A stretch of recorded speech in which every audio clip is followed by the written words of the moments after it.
میری امی کو اس دنیا سے رخصت ہوئے 4 مہینے ہو گئے تھے، لیکن مجھے ابھی بھی صبر نہیں آ رہا تھا۔ ابھی بھی مجھے یوں ہی محسوس ہو رہا تھا جیسے میری ساری دنیا اجڑ گئی ہو، میرے پاس کچھ بھی نہ بچا ہو۔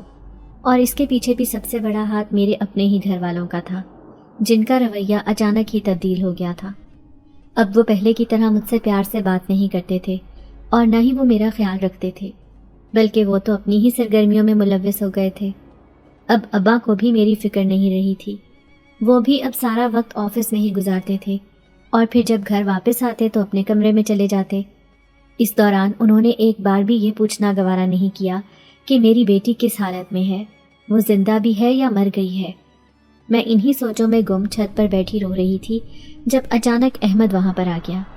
احمد کو وہاں پر دیکھ کر میں نے جلدی سے دوپٹہ سیدھا کیا تو وہ میری یہ حرکت دیکھ کر مسکرانے لگا اور کہنے لگا، لو اب مجھ سے بھی پردہ کرنے لگو گی تو پھر کس کو اپنا آپ دکھاؤ گی؟ اس کی بات سن کر میں نے غصے سے اس کو گھورا اور اسے کہنے لگی کہ ابھی ہماری شادی نہیں ہوئی اور نہ ہی ہمارا کوئی نکاح ہوا ہے جو میں تمہارے سامنے یوں ہی گھومنا پھرنا شروع کر دوں۔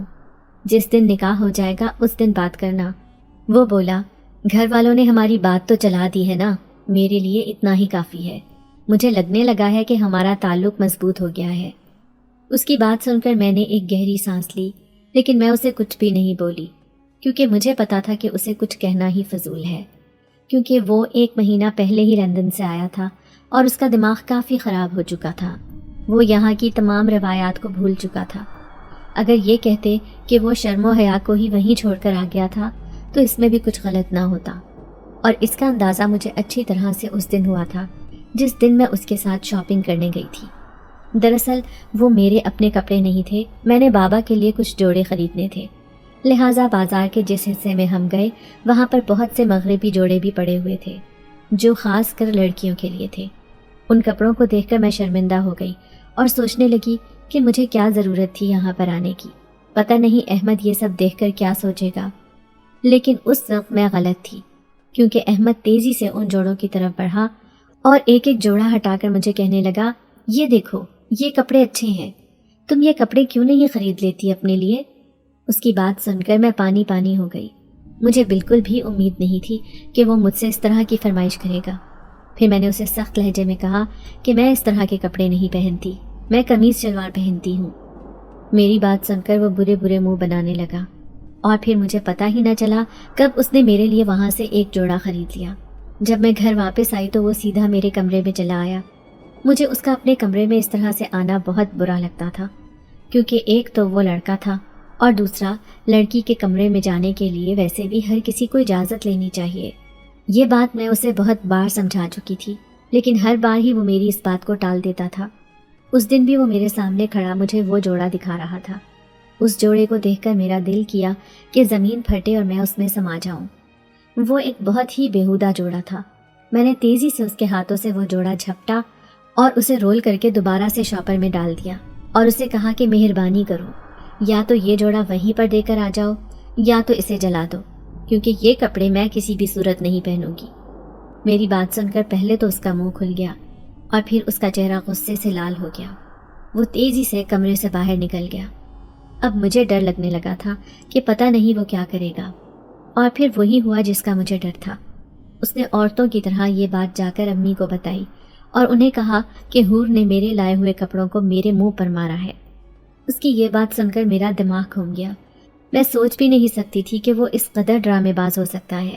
میں تائی امی کو کہہ رہی تھی کہ یہ جھوٹ بول رہا ہے، ایسا کچھ بھی نہیں ہے، لیکن انہوں نے بجائے میری بات کا یقین کرنے کے اپنے بیٹے کا ساتھ دیا، اور نہ صرف باقی گھر والوں سے بلکہ میرے ابا کے ہاتھوں بھی میری بہت بے عزتی کروائی۔ اس دن میں اپنی امی کو یاد کر کے بہت روئی تھی، کیونکہ اگر میری امی میرے پاس ہوتی تو کبھی بھی یہ لوگ میرے ساتھ ایسا سلوک نہیں کرتے۔ ایک امی ہی تھی جو مجھے سمجھتی تھی۔ جس دن سے میں نے پردہ کرنا شروع کیا تھا اس دن سارے گھر والوں نے میری بہت مخالفت کی تھی، لیکن امی نے میرا ساتھ دیا تھا، اور پھر امی کے جانے کے بعد یہ سارے لوگ دوبارہ اس کے خلاف ہو گئے تھے۔ اکثر تو میری کزن مجھے تانا دیتی کہ اتار دو یہ پردہ ورنہ کوئی بھی تمہارا رشتہ نہیں لائے گا، سارے یہی بولیں گے کہ اس گھر میں مولانی رہتی ہے۔ اس کی بات سن کر میں کچھ بھی نہیں بولتی تھی، بلکہ خاموشی سے سب کچھ سہتی جاتی تھی۔ تم چھت پر کیوں آئے ہو؟